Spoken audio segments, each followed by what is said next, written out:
Hello friends, in this video I will show you how we can do a garden bed along with trellis in budget. Head towards your nearest Home Depot or Lowe's and get this untreated wood cut in the size you're planning your bed to be and also planter blocks. This garden bed will not require any tools for installation. If you had watched my old video, I have actually installed the trellis across the bed, so that makes harvesting a little bit difficult because there is no space to walk around it. So this time we decided to place it in a way that we have some space to walk around. This is 16 feet cattle panel from Tractor and Supply. Now position the cattle panel according to your height preference and how much space you would like in order to walk around, and then mark it. Now let's move the panel aside and start constructing the bed. Place the planter blocks at an equal distance on all four corners. Now slide the wooden plank through the gaps at both sides. Remember that you will need untreated wood for your garden bed. I wouldn't paint them as they will not be weather resistant. This is a budget friendly project. So if you see the wood has weathered out, it's easier to replace them. You can adjust the height of the bed according to your wish. Just add one more layer of planter block and wood on top of it. Calculate how many pieces of wood and planter blocks you might need based on the number of garden beds you are planning to install. If you have power tools, it is easier to cut by yourself, or else you can get them cut at your nearby Lowe's or Home Depot. You can remove the lawn in that area and then flatten the cardboard box and lay it over it. Remember to remove any plastic or labels on the cardboard.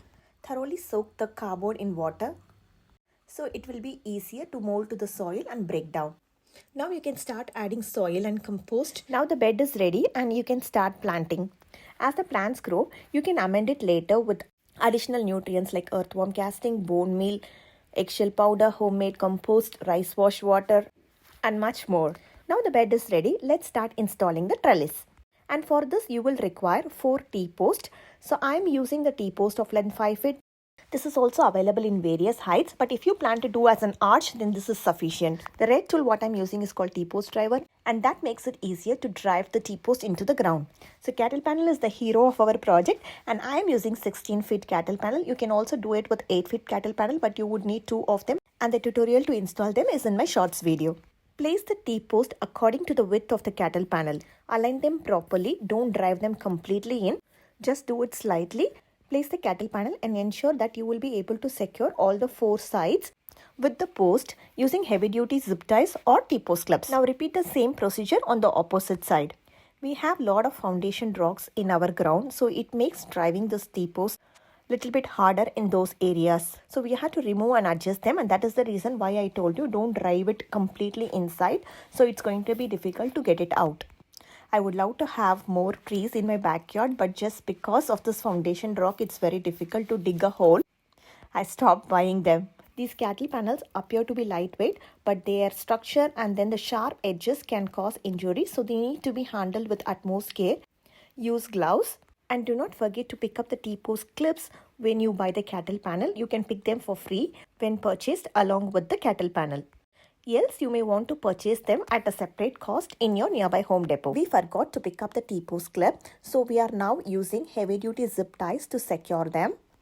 I have also shared a video about how to install the T-post clips in my earlier post. Please go and check it out. This particular step of aligning your cattle panel with the T-post is a little bit difficult. Align it properly and carefully and secure it with zip tie. Secure it at multiple places so that it is sturdy.